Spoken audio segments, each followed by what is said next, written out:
Hello, hello, hello! Welcome back to the Feel Good Factor. I'm Susmita Veganosaurus and I'm so glad you could join me here today.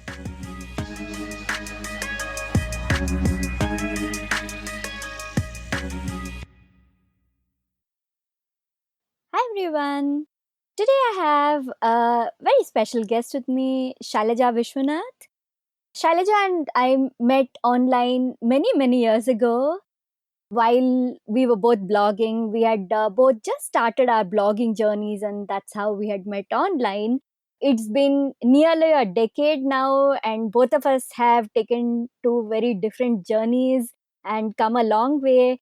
But it still feels great to follow her on social media and see her journey and see what she's up to. Shailaja is primarily a blogger, and she's also a social media and blogging coach. Her focus is on helping people grow their own blogs and their own social media in a very organic, sustainable, positive kind of a way. I can't wait to have you all meet Shailaja and learn a lot from her. This lady is a powerhouse of knowledge. So I'm hoping that everybody who listens will get some lessons on productivity, about pivoting journeys, and just going with the flow. So here we go. Hi, Shailaja. Hi, Sushmita. Thank you so much for such a warm introduction and a warm welcome. A very warm hello to all your listeners as well, and thank you for having me on your podcast. I'm so glad we made it happen. I know throughout the lockdown it's been a little difficult to coordinate, and especially with things happening online. So I'm so happy we got to, I got to have you here today. Shailaja, can you tell everyone a bit about your blogging journey? I remember you started out as a parenting blogger. So what made you start there? So, when I started my blog, this was in August of 2007. So, it was about a year after I'd had my daughter. And I remember it was because both my husband and my mother were talking about, that I should just keep a log of the day to day happenings of being a parent and how this kind of helps with my processing of the situation and how to. This is really simple stuff, right? I was talking about things like how to handle it if your child is having a cold and how to do a diapering. It was really early days of blogging. And it was more like a diary or a journal that I was keeping as a parent. And I initially wanted to just do it in a diary, but my husband I mentioned that back then that he said, that would be better if you just do it in a blog because it's digital and you can always print it later if need be, so it's kind of accessible at any time. And I did it purely as a personal diary. There was no intention of really having anybody other than my mom or my husband read it in that sense. That's how it actually started. So this was 2007, and I blogged like that, I think, for about 6 years. It was only 2013 that the blog actually had a wider audience than, say, my mother. I would say. I think it's because what you were sharing was so useful. Like, ultimately, I'm so happy you decided to do this online because I know that a lot of parents found what you shared very helpful. And I think you weren't sharing only stories about your daughter and about parenting, but also about your own journey, right? As a person and everything that you have gone through.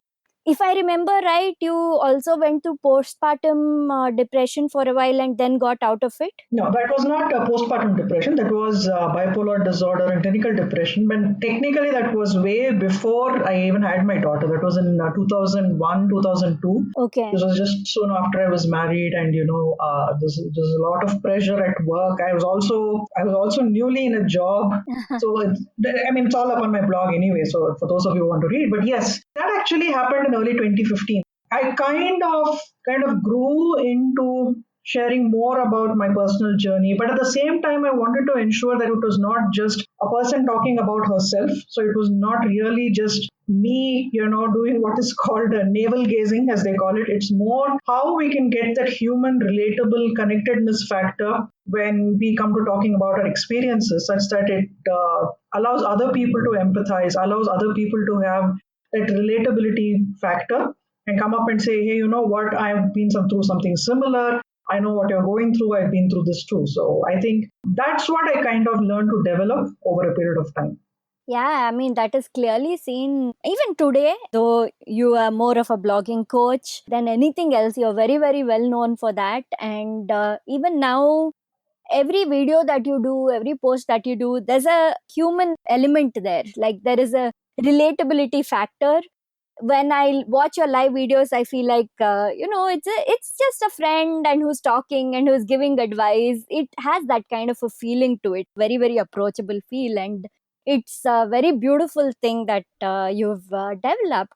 Shailaja, when you talk about relatability, is this something that you had to learn to develop, like from being more formal to a more talking to people on their in their language? So is that something you had to learn and develop, or is that something that naturally came to you through your writing process? So the thing is, as far as the writing and the relatability factor is concerned, I would say I actually credit that to my high school English teacher. So I did my high school advanced literature in Kenya. So I was doing the GCE system at the time, and I remember my English literature teacher who came and she looked over one of my essays and she said, it's you've written it well, but she says, why is it all about you?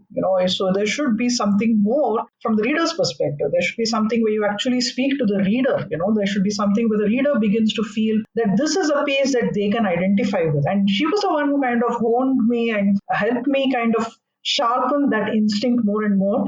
And the interesting thing is, I kind of carried that well into my college years, my post graduation, as well as my early years as a teacher. So I was a teacher for a long time, actually. I was a teacher for about 5 or 6 years before I quit to stay at home with my daughter. What did you teach?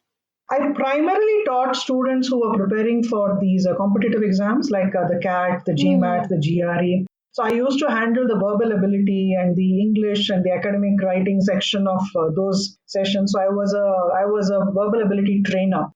So one thing I learned in my role as a teacher was to always listen to the students, listen to your colleagues, listen to other people speaking the way they do it. So I think that instinct kept getting fine tuned over time, and it's something that I've touched wood hopefully managed to kind of carry into my online persona as well. So that's the good thing that has happened. At least from the audience point of view, what I have observed is you have definitely carried that across. And even, I mean, I subscribe to your newsletters, and there is this thing where you are very open to listening when people share their thoughts and everything. And I can see that that has also helped you fine tune more and more to make it even more accessible to people, right? Your content, simply because you're listening to what people want, and that helps you help others much better. Oh, I'm glad you feel that way because that's one thing I keep working on. The interesting thing about my content, my blog, my social media, or my newsletter is that I constantly work on making sure that the content is A, accessible, and B, relatable. And I'm always listening to my readers. So my readers are very engaged with me. My subscribers are very engaged. They keep sending me emails. And I ask for feedback. I always ask for feedback. If you've been a part of my newsletter, you'd know that, right? I always ask people to be open with me. Yeah. So if they feel that they say the frequency of my newsletters is too much, please let me know. If you feel that I'm being too salesy, too pushy, please let me know. And that's one of the reasons I recently changed the format of my newsletter to go back to what it originally was, which was basically to help people understand how to handle a blog or how to handle a social media channel without too much of an emphasis on necessarily selling them something. And I gave them the option to sign up for a separate newsletter which is exclusively oriented towards sales and workshops and products. And I've immediately noticed the difference in the levels of engagement, the levels of relatability.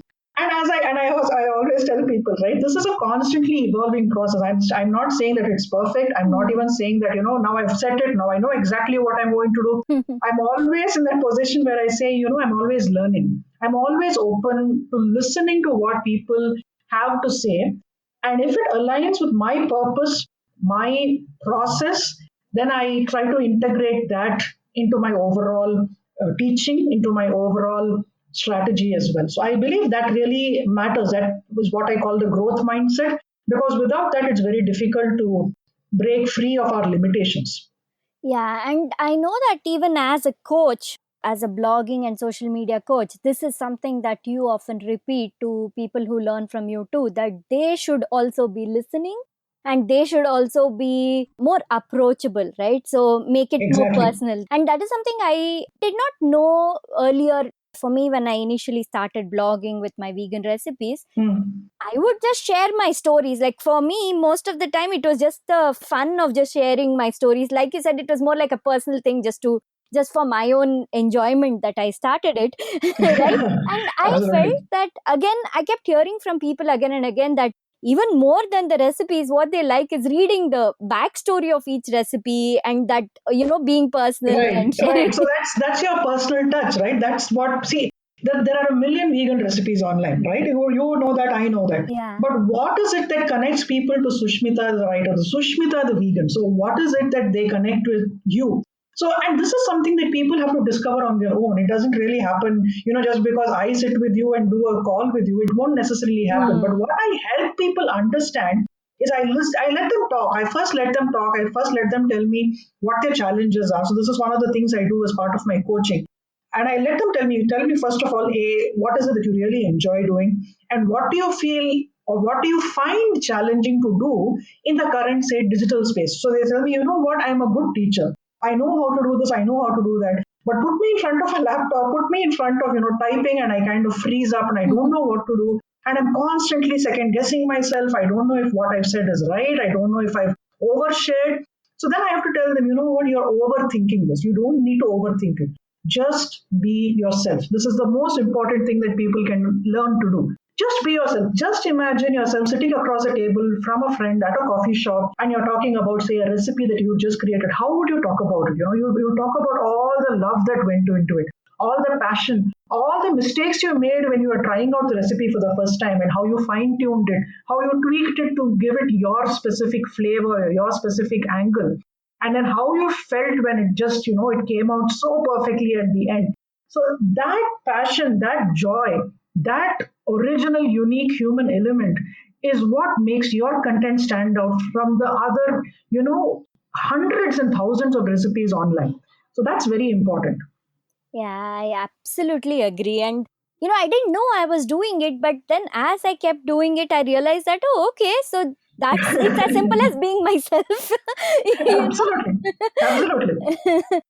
So, Shailaja, what made you? So, I know you started with a parenting blog, and then you were very passionate about it, and you kept sharing all your stories and everything. At what point did you realize that you could pivot and start teaching people from your experience? So this is a very interesting thing, right? So I was working as an editor for this parenting portal for about 4 years, and one of the team members I remember back then, we were handling the brand's Facebook pages, Twitter pages, Instagram page to some extent because we were not yet really very active on Instagram. I remember that I was kind of spearheading the social media side of it. And I was doing all the research, I was testing to see what kind of content would resonate with people, what kind of content people are engaging with. So I was doing all the deep dive into these things. At the same time, I was also helping the technical team of the website design and the back end to some extent, where they were running into some glitches. So this one colleague of mine, and she said, have you ever thought of teaching other people to do this because you're really good at it? So it was a very casual remark. The interesting thing she said was, you make it simple. The way you explain it is easier for me to understand than if I were to say read it in a tutorial on somebody's blog or watching a YouTube video. You make it easy for me to understand what I need to do and how I need to do it. So that seed for this idea was planted in a very casual conversation. I remember during one of these monthly face-to-face meetups we would have, because we were all working remotely, but we would get together once a month for brainstorming sessions and planning and strategizing for the future kind of situations. And it was in one of these sessions, the strategy sessions, that she just said this, and I remember just laughing it off and saying, "Oh, you know what? That's a lot of work, and I don't think I'd really be cut out for it."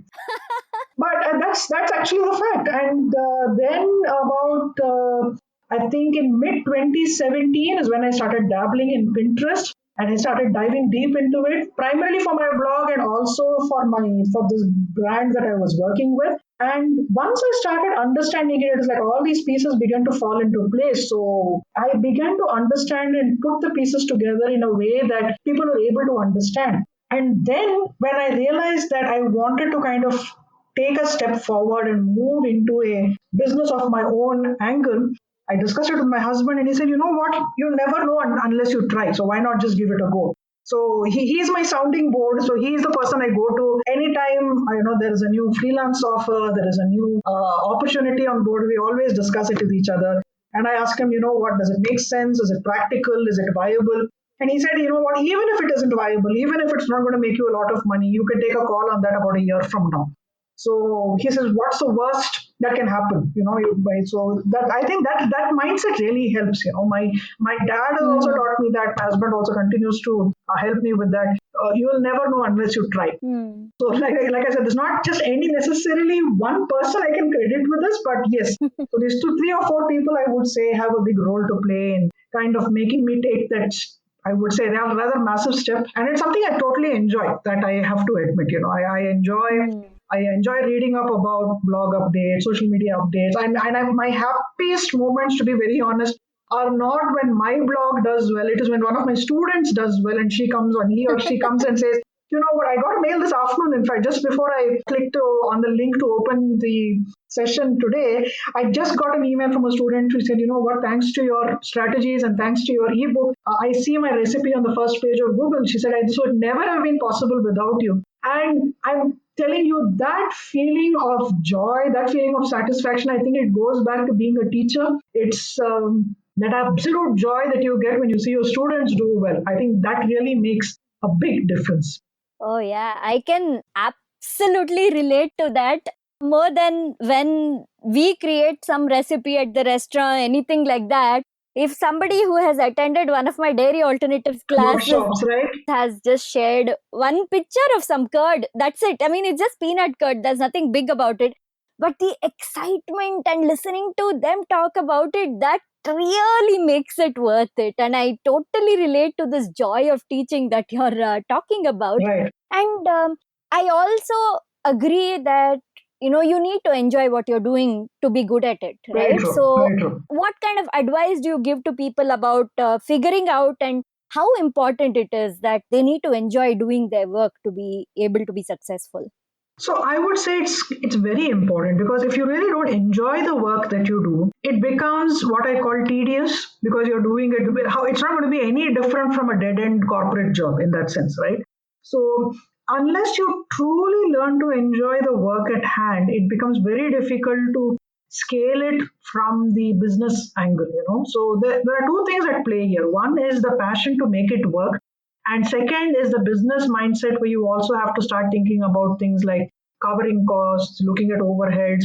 I mean, you are after all running a business, it's not a charity, right? So how do you ensure that you align your best values and your most authentic self with making money, but at the same time providing incredible support to your students, to your clients, and to your customers? So I think this is a very integral part of any business, any business or any freelance process. It's very important because without that intention to create, it will be very difficult for you to sustain it in the long run. So, as you know, there is a series that I'm doing in July on Instagram. It's called Joyful Productivity, right? Yeah, yeah, So yeah. that whole idea of enjoying what you do and being productive because it makes your heart glad, it makes your soul glad, is something that I feel everybody should adopt in their mindset. And you don't even have to have a job, you don't have to have a business, you don't have to have a set of clients or a full roster of customers. Anything that you do, if you can learn to truly deeply enjoy the joy that the activity itself gives you, you will observe that you're happier, you're more productive, and you're more creative even without realizing it. So I think that's a very integral part of just being yourself. That's very important. I totally agree. And when I saw the series, I'm like, oh, we have to talk to Shailaja about this because my listeners need to hear more about that. As you know, the podcast is all about feeling good, following your joy, and how that is the most important thing in life. And then everything else kind of falls into place. Absolutely. Shailaja, see, I understand that now, especially with more people going digital and more bloggers and more social media accounts, business related social media accounts and stuff like that, you must be extremely busy and your days must be very, very packed. So how do you handle that? How do you make sure you're finding time for yourself as well as giving quality time to your clients and all the other multiple things that you do? Because I know you're also developing online courses and everything. So how do you stay productive and stay happy without being burnt out? The number one thing that I recommend and I follow is the concept called day blocking. Now, day blocking is a very simple principle whereby you decide to dedicate each day in the week to a specific angle of your business. So, in my case, I have multiple balls, and I try not to juggle them all at the same time, because then I end up not really paying enough attention to any one aspect of my business. So, what I do is I have specific days dedicated to specific tasks. So, for instance, I only take calls with clients on Tuesdays, Wednesdays, and Fridays. So, Mondays and Thursdays are typically left for interviews, or where I do live videos for my students, either in my private Facebook group or on my Facebook page. That kind of basic segmentation is very important. Then I have days when I only create content. So I'll either be writing a blog post, or I'll be creating graphics for my social media channels, or if I'm having an interview coming up, then I'll create graphics for that. Then I have a day dedicated to studying, because it's not just enough if I'm creating content, right? I need to know what content works and what content doesn't. I can't just be creating content like a hamster on a wheel and not really understanding whether it has any impact, whether it has any value.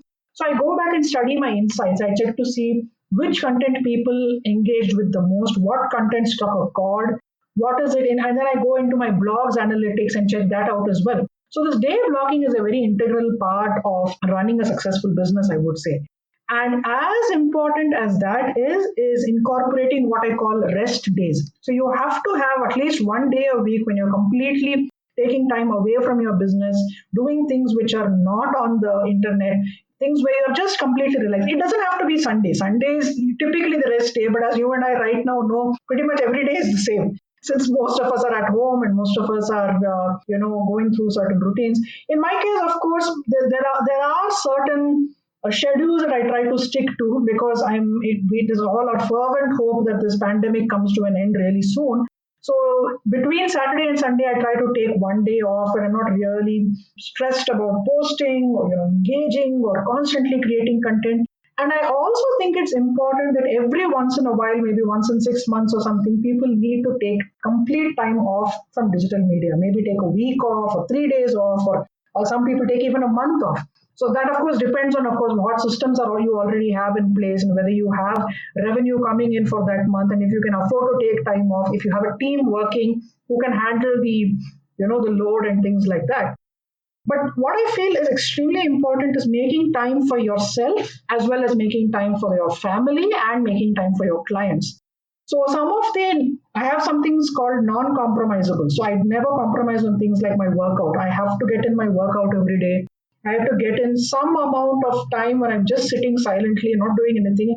You can call it meditation, you can just call it sitting quietly and not necessarily engaging with anybody.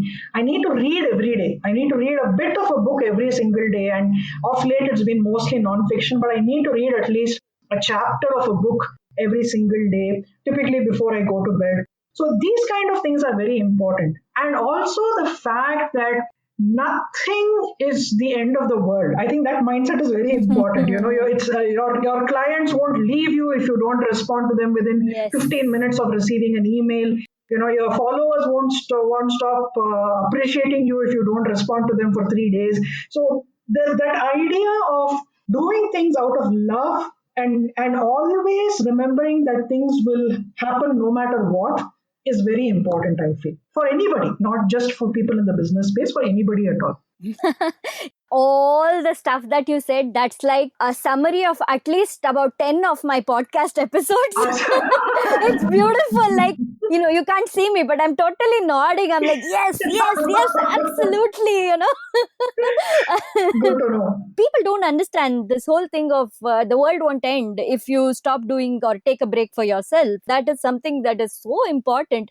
It's okay to just cut off, because if you're not filling your own cup, how are you going to take care of others? Absolutely, absolutely, and that is the problem with the instant gratification model online, right? And this is something that I have been studying for the last 3 to 4 years almost. I remember in, I think, 2016, yeah, 2016, towards the middle of 2016, I remember reading this absolutely brilliant article called My Distraction Sickness by an author called James Sullivan. It's absolutely brilliant. I'll try and send you the link maybe later today so you can put it in your show notes. Sure. It's an article that you won't believe. I reread this article every fortnight, sometimes once in 10 days. It's a constant reminder that we don't have to be tied to our devices. We don't have to be tied to that sense of validation, that sense of instant gratification, and how we need to train our minds to constantly break away from this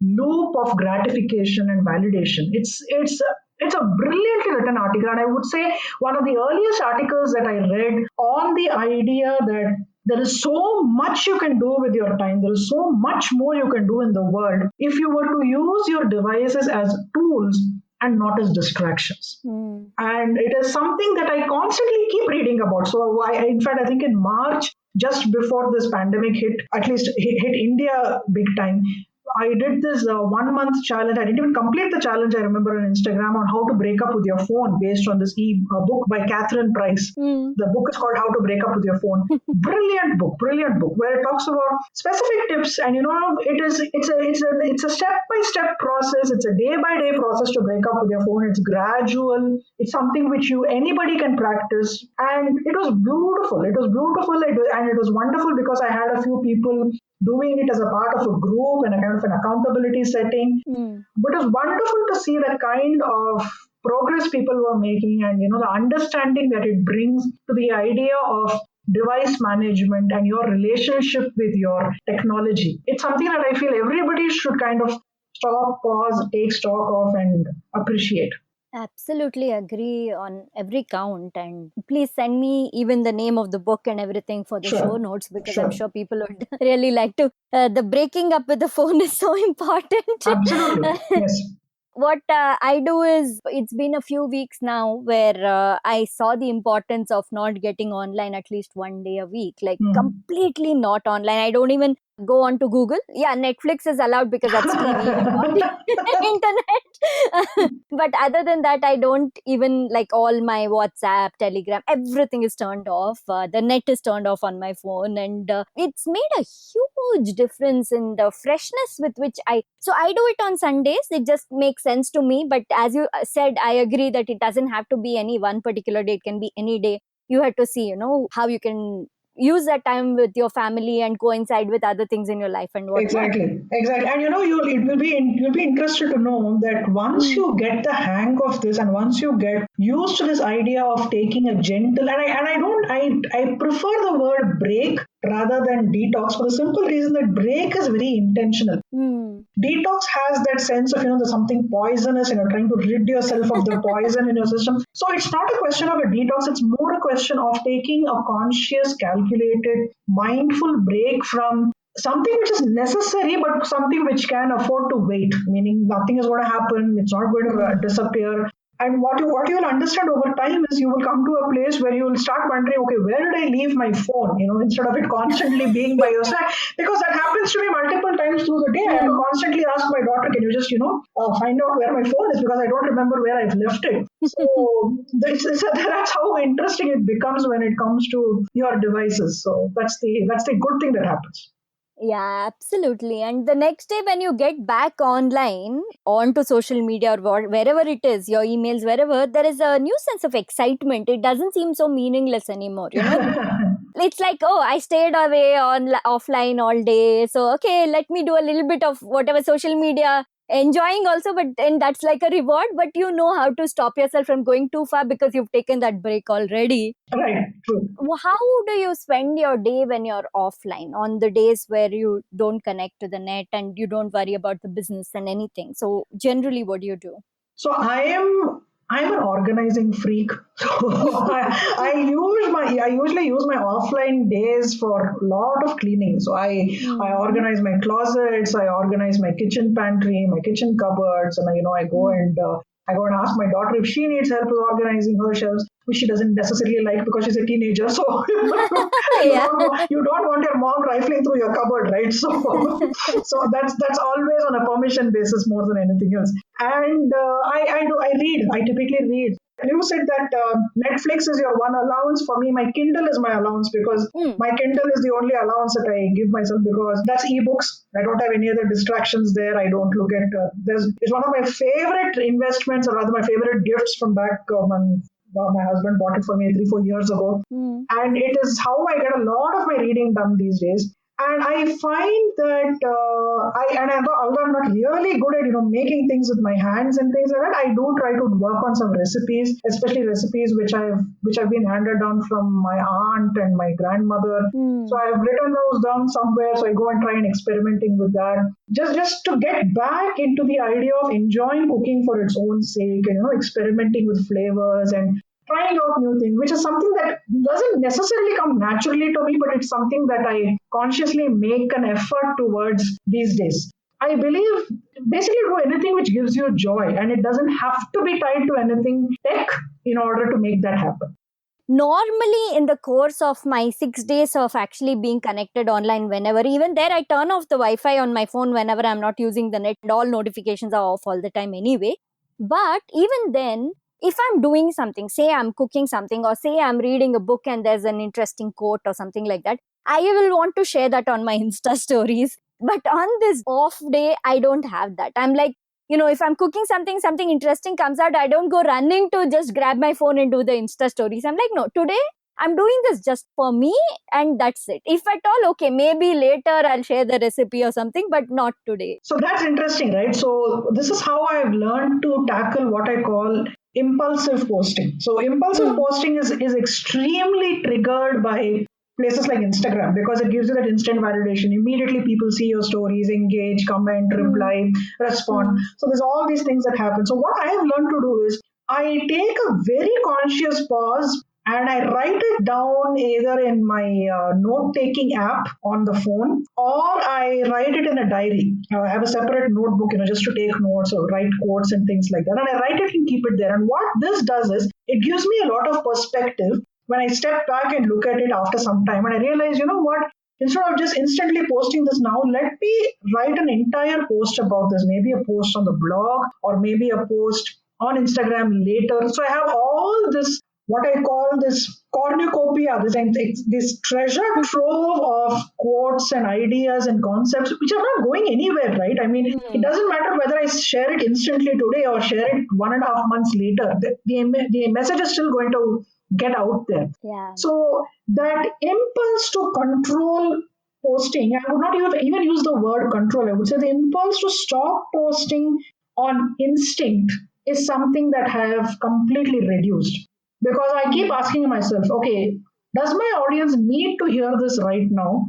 Or is it that I feel that the audience wants to hear it right now? So that mm, sense of pause, I believe, is a very powerful factor to help you determine whether something has to be posted instantly or it can wait.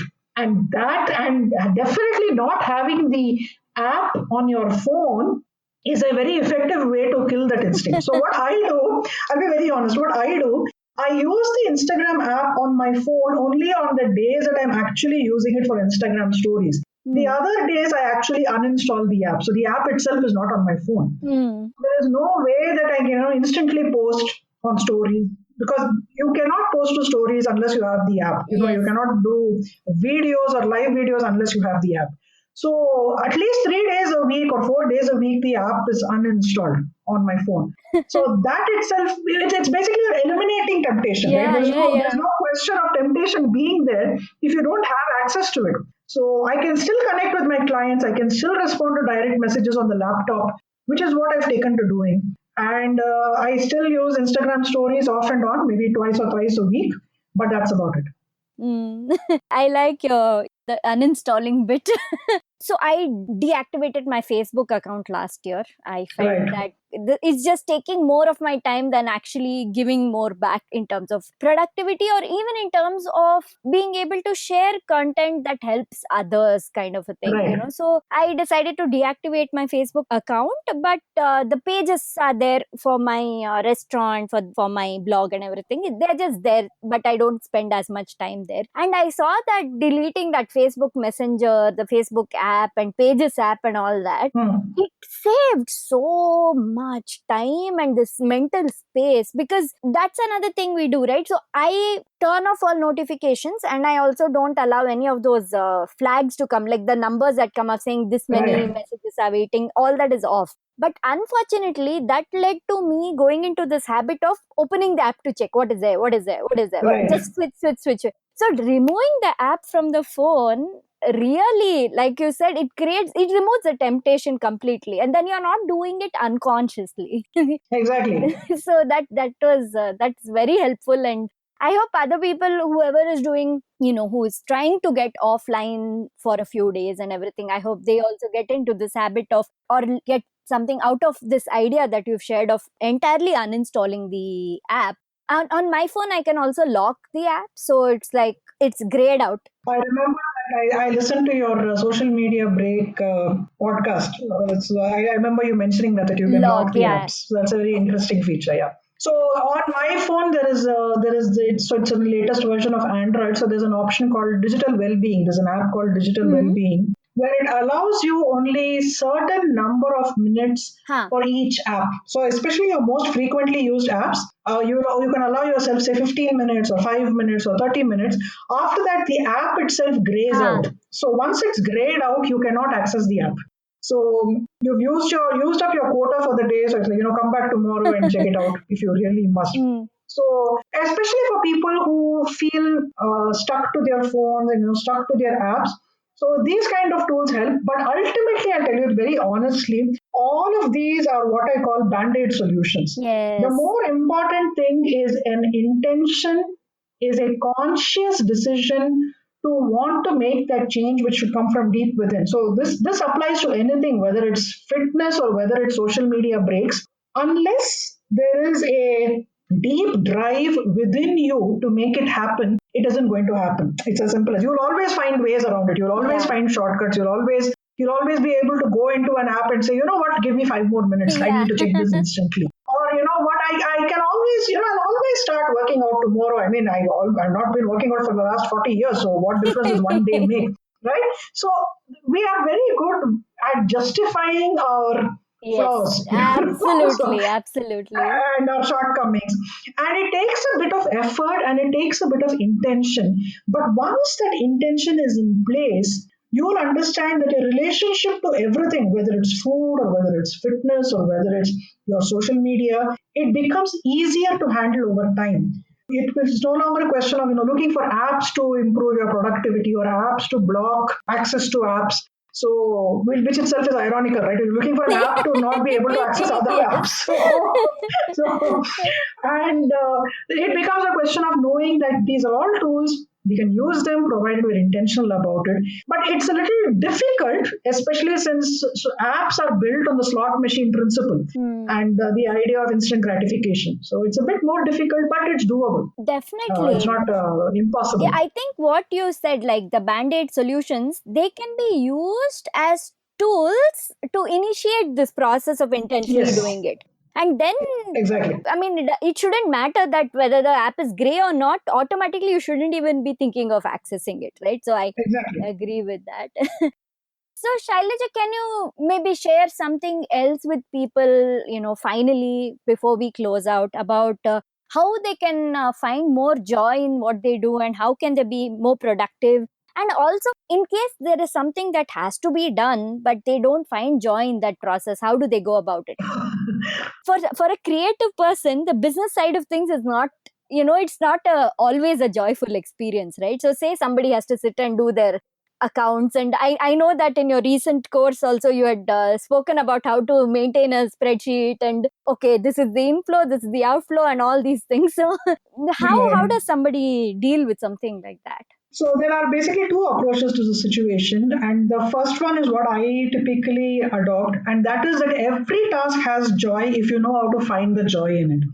And I credit that completely to my 10th grade tuition teacher actually, who made me fall in love with mathematics as a subject, made me get a lot of confidence in the idea of mathematics, telling me that there is no such thing as a maths person or a science person or an English person. You are just a person and you are capable of anything that you put your mind to. And that kind of repetition, that kind of conscious motivation, as well as conscious belief in my intrinsic ability, gave me the tools I needed to go in head on and approach anything with an idea. You know what? Nothing is difficult. I can do it if I just put my mind, my time, and my talents in that direction. So that is one way of doing it. That is basically to try and develop a growth mindset. A growth mindset is extremely useful when it comes to trying to find joy in the work that you do, even if it is something as mundane as Excel sheets and something. By the way, I love Excel sheets. By the way, I totally, absolutely adore Excel sheets because for me, like I said, it really helps the organizing part of my brain. It keeps things in order. I know what to look for, where it is. In fact, actually, I think I have a post coming out on just Google Docs, just to give you an example of Nice. that. So that's one approach. The other approach, and this is actually something that a lot of my students face, especially now, as you may know, I have a course on Pinterest. One of the things that I teach people to do as part of the understanding the Pinterest platform is called pin design or graphic design. Now, I'm not a graphic designer, but I know how to design pins which have that what I call a compelling call to action on the image, which makes people want to sit up and click on the image. Now, there are a few of my students who dislike pin design. They completely and utterly dislike it. They say, you know what, pin design is just not my cup of tea. I just don't want to do it. So you either have two options. Like again, you can again find the joy in the pin design process, or you can outsource it. If you have the ability to outsource or delegate that task to somebody who actually enjoys it, who can actually do a good job of it, and who takes that stress off your shoulders, I say give yourself that peace of mind and do that. That way you can get back to focusing on things that you are really good at, you totally enjoy, and you can get back into the flow of the creative process. So that would be my most practical 2 cents on this topic. Awesome. And when you say outsource, I absolutely agree with that. But also, how do you get over this thing of if I do this? So there may be something that, some things rather, that people are actually good at, but it's just taking too much of their time. Their time and their talent is better used somewhere else. So, how do you identify that? And actually, do you have any advice for people to be able to delegate even things that they are good at? Yeah, so yeah, I know. That's effectively trying to let go of the sense of Hmm. control, which is very difficult for type A personalities, people who want things done exactly this way, that way. So for that, I would say you have to be a little bit. You have to start learning to be a bit flexible. I love this line this quote I read somewhere. Done is better than perfect. Hmm. So you want the job done. It doesn't matter that it's not perfect. Doesn't matter that it's not exactly up to your exacting standards, as long as it is done, as long as it gets the work across, as long as you are able to focus on the things that matter, don't worry about it. So, some of the simplest things I can recommend, especially for people who are juggling multiple things and finding it difficult, start delegating what I call admin related tasks. I personally don't delegate anything because I'm very, very particular. I'm very, very, what shall I say, conscious about the workload that I take on. For me, it's more about making those deep, heartfelt connections with my readers and my subscribers and my clients. So I don't delegate. But if I may come to a time, say a year or a year and a half down the line, when I feel like delegating, so I would think about delegating. If I had to delegate, I would say scheduling some of my social media content. So I would teach people how to do it, and then I would let go. Doesn't matter if there are mistakes. And I've actually had experience with this because, like I said, in my last role as an editor, one of the things we used to do was each of us used to take turns scheduling out social media content. So they would come to me for a bit of training. So I would teach them that this is what you need to do. This is the kind of content that works on this platform. This works on that platform. And once they've done it, I'm hands off completely. Only if there are any glitches, I would be called in specifically to fix that one particular glitch. But It rarely happens. So Hmm. I believe trusting other people with your work, with your content is a very integral part of delegation, and accepting the fact that it may not be as perfect or as exactly as you would have done it, but that's part of the process. Hmm. Hmm. Very, very important thing to consider for a lot of us. I myself have had a lot of struggles with the delegation, but yes, I have learned the hard way that there is no other option. You better delegate, otherwise you're just not going to be. You start losing joy in things that you're doing, right? Exactly, exactly. And you'll end up with burnout, and you'll end up doing way too much, and you'll not have time for really finding joy in the things that you really are good at, you know. Hmm. So you're constantly doing things which are not necessarily your area of expertise, but you feel you have to do it. So that's effectively your ego speaking, right? Your ego is telling you, you know, nobody can do it as well as I do. Hmm. So as long as you are working from that ego mindset, it's always going to be a challenge. So you have to become humble, you have to let go, and you have to. This is as simple as, you know, getting your child to help with the cooking or the cleaning up process. It won't be perfect, but you know the sense of joy that they get out of, you know, being responsible or doing something because you trusted them with it. That is something that can never be replicated. You know, that's something Hmm. you'll never get anywhere else. Hmm. That sense of joy. Absolutely. Thanks so much for sharing all this, Shailaja. And as I speak to you, there are so many more things I want to talk to you about. I'd love to have you back on the show again sometime. Sure, sure. So before we close, can you tell everybody about your latest courses, your website, anything at all you'd want people to know about you, and also how they can connect with you? Sure. Thank you so much, Sushmita. First of all, thank you for having me on the show. It's been an absolute pleasure, and I think as usual, I've rambled on and on, and you've been very kind to let me speak at liberty and on a variety of topics. So, for those listening, my website is www.shailajav.com. I'll ask Sushmita to drop the link to that in the show notes. You can also reach me on Instagram at the same handle, Shailaja V. And I have a presence on Facebook, Twitter, as well as on Pinterest. As far as my courses go, I have a very small or mini ebook on SEO tips, and I have a more detailed course on Pinterest. I'm also working on a new course on affiliate marketing and how you can use that to make money from your blog, and possibly another course on email marketing a few months down the line. So feel free to reach out. I also do one-on-one consultations. I'm also working on setting up some group consult calls in the near future. All the details are there on my website, and easiest way to reach me and the quickest way to reach me is by email. But I look forward to connecting with you however you reach out to me, and I thank Sushmita for giving me this platform to share my thoughts and share my ideas with all your listeners. Thank you, Sushmita. Thank you so much, Shailaja. It's been a pleasure having you here. And no, you did not just ramble on. All that rambling was very precious content. So, Okay, thank you so much. Bye. goodbye. If you enjoyed this episode of The Feel Good Factor, rate, review, and subscribe on your preferred podcast platform, especially Apple Podcasts. If you don't have an iPhone, please leave a review on podchaser.com. You can find my podcast there by going to podchaser.com/veganosaurus. If you'd like to be notified about the upcoming episodes of The Feel Good Factor, subscribe to my mailing list on my website veganosaurus.com. veganosaurus.com. Thank you so much for listening to this episode of The Feel Good Factor. I'm Susmita Veganosaurus, and I'm looking forward to talking to you again very soon. Bye!